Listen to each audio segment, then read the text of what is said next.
Hai, Assalamualaikum warahmatullahi wabarakatuh. Bunda Solihah, Alhamdulillahilladzi an'amana binikmatil iman wal islam, nahmaduhu wa nasta'inuhu wa nastaghfiruh, wa na'udzubillahi min sururi anfusina wa min sayyiati a'malina. May yahdihillahu fahuwal muhtad wa may yudlil falan tajida lahu waliya mursyida. Rabbis shrahli sadri wa yassirli amri wahlul 'uqdatam min lisani yafqahu qawli, amma ba'du. Bersama saya Ida Farida dalam acara Sabila Salimah Berbagi Ilmu. Bunda, wabah COVID-19 telah melanda hampir 180 negara di dunia dalam 1 tahun terakhir, termasuk kita mengalami, merasakan, dan menghadapi cobaan Allah ini. Bunda, wabah ini ternyata membawa banyak perubahan dalam sisi kehidupan, baik itu sisi ekonomi, sisi pendidikan, sisi politik, sisi keluarga kita, bahkan perubahan pada sisi beragama kita. Kebingungan yang dihadapi masyarakat gitu ya dalam beragama, terutama yang akan kita bahas saat ini yang akan kita pelajari. Bagaimana kita menghadapi wabah ini. 14 abad yang lalu, Rasulullah sesungguhnya sudah menuntun kita bagaimana cara menghadapi wabah ini. Mindset seperti apa yang harus kita bangun, cara berpikir bagaimana yang harus kita bangun ketika kita menghadapi wabah seperti ini. Apakah sama dengan cara berpikir ketika kita menghadapi hal yang normal-normal saja dalam kondisi yang normal? Apakah sama ibadah kita ketika kita menghadapi pada posisi tidak menghadapi wabah? Bunda, tidak kita sangka bahwa akan selama ini, dalam waktu selama ini kita akan menghadapi wabah ini. Maka dari itu, kebingungan, rasa takut, kekhawatiran, atau bahkan sembrono banyak melingkupi dan menghiasi cara bersikap masyarakat kita. Bahkan diri kita sendiri tidak luput dari hal itu. Ketika keluarga kita ada yang terkena wabah COVID, kita mau tidak mau harus bersikap bagaimana? Apakah akan menutupi informasi itu sehingga yang lain, saudara-saudara kita yang lain bisa tertular karena ketidaktahuannya. Terus bagaimana ketika ada keluarga kita yang non sewu maaf mungkin meninggal dan diduga terpapar wabah COVID. Apakah kita harus merawat jenazahnya sebagaimana dalam kondisi normal? Apakah mantap kita hanya sekedar sholat gaib? Bahkan kalau itu istrinya, suaminya rasanya ingin merawatnya sendiri, atau kalau itu suaminya yang terpapar wabah COVID, istrinya sendiri yang akan merawat jenazahnya. Kebingungan seperti ini sering melanda kita. Apakah sama kemudian di waktu wabah seperti ini, apalagi di zona merah, sholat 5 waktu ke masjid juga disyariatkan lebih afdol ketimbang sholat di dalam rumah. Terlepas apakah kita itu bekerja atau tidak, ke pasar atau tidak. Ini semua menambah kebingungan di masyarakat kita, terutama khususnya dalam hal beragama. Oke, Bunda Solihah, masalah takut ini sendiri banyak yang bilang gak usah takut sama corona, takut sama Allah tok. Takut sama corona itu munafik, gak ke masjid, gak sholat di masjid, gak pergi ngaji, itu sikap munafik, bahkan ada yang seperti itu.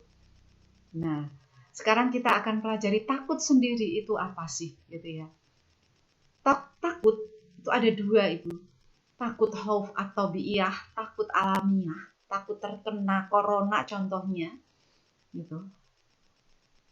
Maka reaksi kita harus menjauh kalau takut tabiiyah ini.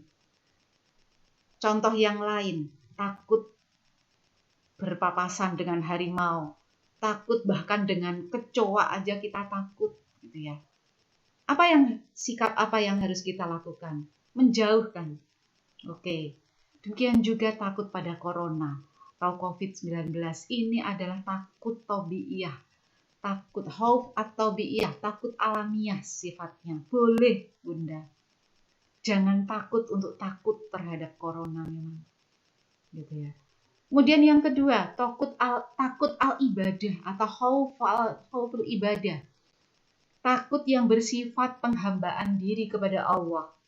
Maka sikap kita, kalau memang kita takut kepada Allah, harus mendekat kepada Allah, gitu ya. Sebaliknya dengan yang pertama tadi, kita menjauh, refleks kita menjauh, diharuskan juga menjauh. Tapi kalau kita takut dengan Allah, khauful ibadah, maka sikap kita adalah mendekat, semakin mendekat kepada Allah. Maka jangan dicampur adukkan, jangan dihubungkan kedua takut yang sangat berbeda ini. Gitu ya. Jangan didudukkan secara sejajar. Kalau takut sama corona berarti nggak takut sama Allah gitu. Nah, ini pemahaman yang kacau gitu. Ini cara pandang, cara berpikir yang kacau sekali terhadap rasa takut itu sendiri ya ibu-ibu ya. Oke. Dan ini sangat mempengaruhi cara bersikap kita nanti dalam menghadapi COVID-19 terutama dalam beribadah kita. Oke, Bunda.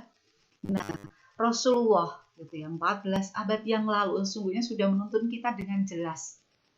Beliau bersabda, larilah dari penderita lepra atau kusta atau wabah yang terkena wabah, terpapar wabah gitu ya. Sebagaimana engkau lari dari singa. Hadis riwayat Bukhari.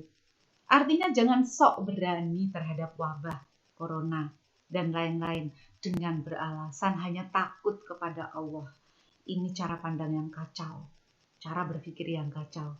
Gitu ya. Rasulullah saja menyuruh kita untuk berlari dari atau antisipatif, menjauh dari wabah itu, bagaimanapun caranya. Kalau ahli kesehatan mengatakan ya rajin pakai masker, rajin cuci tangan, jaga jarak, begitu ya. Itu sudah dikaji sedemikian rupa. Gitu. Apalagi obat COVID-19 sekarang belum ditemukan. Satu-satunya yang bisa kita lakukan untuk menjauh gitu melaksanakan hadis Rasulullah ini ya memang menjalankan ketiga hal itu. 3M. Oke. Kemudian dalam riwayat lain Rasulullah Muhammad SAW menjelaskan bahwa ketika wabah mereka yang menyelamatkan diri dengan memilih tinggal di rumah atau isolasi diri gitu ya, fi baitihi, di dalam rumahnya, kata Rasulullah, akan mendapatkan pahala syahid meskipun mereka tidak meninggal dunia karena wabah. Masya Allah, begitu ya, jelas, tegas. Bahkan meninggal dunianya karena isolasi diri aja, kelaparan misalnya, takut kelaparan misalnya sekarang yang sedang menghantui kan seperti itu ya ibu-ibu ya. Kalaupun meninggal, itu aja syahid, kata Rasul. Syahid loh Bunda. Mulia sekali bukan ya? Gitu. Kenapa? Karena untuk isolasi diri itu jihad sungguhnya. Berjuang. Siapa sih yang mau isolasi diri? Gitu. Nggak enak kan? Di karantina juga nggak enak. Nah, Rasulullah ini soal wabah tentang fi baitihi, isolasi di dalam rumahnya atau di dalam tempat tertentu yang khusus, menjauh dari lingkungan. Itu sebuah pengorbanan, dinilai sebuah pengorbanan, dan kalaupun mati itu syahid ibunda. Gitu. Jadi mulia, bukan aib ya, syahid loh Bunda. Kalau kita ikhlas gitu ya, mengisolasi diri gitu, kita menginformasikan secara jujur, bukan ditutup-tutupi malah keluarganya, temennya. Jangan dong kasihan, jaga perasaan, ditutupi aja loh. Nanti yang lain gimana kalau mendekat, kan nggak tahu mereka, kasihan, resiko terpapar akhirnya ya Bunda ya. Oke, nah itu Bunda. Oke, kemudian dalam hadis yang lain Rasulullah bersabda gitu. Qala Rasulullah Shallallahu Alaihi Wasallam at-ta'un ayatul rajzib ibtalallah azza wa jalla bihi nasan min ibadihi fa idza sami'tum bihi fala tadkhulu alaihi Wa idza waqa'a bil ardi wa antum biha fala tafirru minhu. Gitu. Apabila kalian mendengar wabah lepra atau wabah gitu ya di suatu negeri, maka janganlah kalian masuk ke dalamnya. Namun jika ia menjangkiti suatu negeri, sementara kalian berada di dalamnya, maka janganlah kalian keluar dari negeri tersebut. Gitu. Lockdown. Gitu ya. Jadi di lockdown itu sesungguhnya sunnah Rasul, Bunda. Makanya ada di negara lain gitu yang berhasil lockdownnya total. Hanya 2 minggu saja mereka lockdown total, konsisten. Cepat kan berlalu. Gak ada gelombang COVID kedua seperti di negara kita seperti ini, sekarang ini. Gitu ya. Karena meremehkan, sekali lagi banyak masyarakat yang meremehkan. Padahal ini sunnah Rasul, Bunda ya, lockdown itu. Tidak mau isolasi diri otomatis gitu kalau dalam hadis itu, kalau kita lihat hakikatnya, jiwanya, itu egois, tidak mau isolasi diri. Dia rela orang lain yang tidak tahu untuk tertular dari kita. Sudah jelas kita tes, swab, dan harus menunggu. Nggak bilang kepada yang lain, nggak informasikan kepada yang lain, dan kita masih nonggo, masih bertemu dengan yang lain gitu. Itu namanya egois kan. Kita pengen orang lain juga terpapar juga gitu. Padahal kita belum jelas status kita positif atau tidak. Harusnya isolasi diri, tahu diri, Bunda. Gitu. Keluarganya juga jangan merahasiakan, temannya juga jangan merahasiakan. Terbuka demi keamanan bersama. Wah ini justru ukhuwah yang sesungguhnya itu tidak rela kalau saudaranya terpapar juga, gitu ya, akibat diri kita. Oke, Bunda. Kemudian dalam hadis Aisyah ini lebih tegas lagi. An Aisyah radhiyallahu anha, zaujin Nabi sallallahu alaihi wasallam, qala sa'alta Rasulullah sallallahu alaihi wasallam antaun fa akhbaroni annahu adzabun yab'asuhu Allahu ala may yasha wa anna Allah ja'alahu rahmatan lil mu'minin laisa min ahadin yaqa'u ta'un fayanqusu fi baladin sabiran muhtasiban ya'lamu annahu la yusibuhu illa ma kataballahu lahu illa kana lahu mislu ajrin syahid. Dari Aisyah radhiyallahu anha, istri Nabi Muhammad sallallahu alaihi wasallam, aku pernah bertanya kepada Rasulullah tentang masalah ta'un. Lalu beliau mengabarkan aku bahwa ta'un, penyakit sampar atau pes atau lepra, termasuk juga COVID ini ya Bunda, adalah sejenis siksa yang Allah kirim kepada siapa yang Dia kehendaki. Dan sesungguhnya Allah menjadikan hal itu sebagai rahmat bagi kaum muslimin yang tidak ada seorang pun yang menderita ta'un, lalu dia bertahan, sabar di tempat tinggalnya dengan sabar, dan mengharapkan pahala, dan mengetahui bahwa dia tidak terkena musibah melainkan karena Allah telah menakdirkannya kepadanya. Maka sesungguhnya kalau dia itu mati, maka matinya mati syahid, Bunda. Kalau enggak, maka dia berpahala. Luar biasa ya Bunda ya. Masya Allah. Lantas bagaimana kita akan menyebut atau menganggap itu aib gitu loh. Yang harus kita jaga perasaan begitu, harus kita kita sembunyikan informasinya sehingga saudara kita yang lain mau nolong pun bingung gitu ya Bunda ya. Gitu, nggak all out menolongnya. Kemudian sebagian lagi ada yang akhirnya tidak tahu menahu bergaul dengan kita, ke rumah kita, gitu, berinteraksi erat dengan kita, akhirnya terkena juga. Dan akhirnya yang terjadi seperti sekarang ini, gitu, begitu banyak meluas gitu ya. Nah, oke, Bunda. Padahal ini semua sudah diantisipasi oleh Rasulullah. Syahid, Bunda. Kalaupun nggak mati itu berpahala besar gitu ya. Kalau kita tetap isolasi diri, sadar, sabar, tinggal di rumah. Oke. Bunda, kemudian perspektif fikih bagaimana sih? Gitu ya. Kenapa kita harus membangun mindset kita sehingga cara bersikap kita itu benar sesuai dengan apa yang digariskan oleh Rasulullah. Yang pertama, darul mafasid muqaddamun ala jalbil masolih. Para ulama fikih menggariskan seperti ini. Menghindarkan kemadharatan, mara bahaya itu harus lebih diprioritaskan daripada mendulang kebaikan. Gitu. Bersalaman contohnya, pengajian yang mengumpulkan banyak massa tanpa ada protokol COVID, sholat berjamaah tanpa protokol COVID, sholat Jumu'ah, tarawih, dan lain sebagainya, merawat jenazah, gitu ya, tanpa protokol COVID, itu mentang-mentang kerabatnya, gitu ya, seakan-akan afdolnya dirawat sendiri, padahal tidak kalau dalam posisi COVID seperti ini, gitu ya. Pahalanya sama, sholat gaib dengan sholat yang langsung, Bunda. Untuk apa Rasulullah mengajarkan sholat gaib? Sholat gaib itu untuk kondisi yang tidak memungkinkan kalau jenazah ada di depan kita. Sebagaimana dalam kondisi COVID ini, kalau jenazah sudah terduga COVID, sudah terduga gitu ya, itu pun harus sholat gaib kita, Bunda. Itu pahalanya sama, Bunda. Nyampe jelas gitu pada jenazah, jangan khawatir, itu sudah dituntun oleh Rasulullah. Gitu ya, Bunda ya. Sehingga ketika kita mendengar saudara kita gitu ya, yang kita kenal gitu, langsung aja kita Allahu Akbar, sholat jenazah gitu, gaib gitu ya. Boleh di rumah kita gitu ya, atau bareng-bareng di masjid, tapi dengan cara menjaga protokol COVID. Betul, jaga jarak, pakai masker, cuci tangan, otomatis wudhu itu sebelumnya gitu ya, Bunda ya.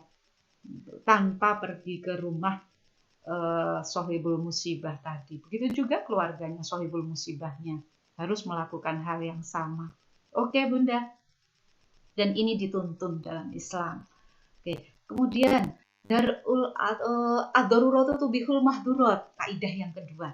Ini sangat terkenal sekali. Dalam kondisi darurat membolehkan bagi diambilnya langkah atau sikap untuk mengatasi unsur-unsur kedaruratan.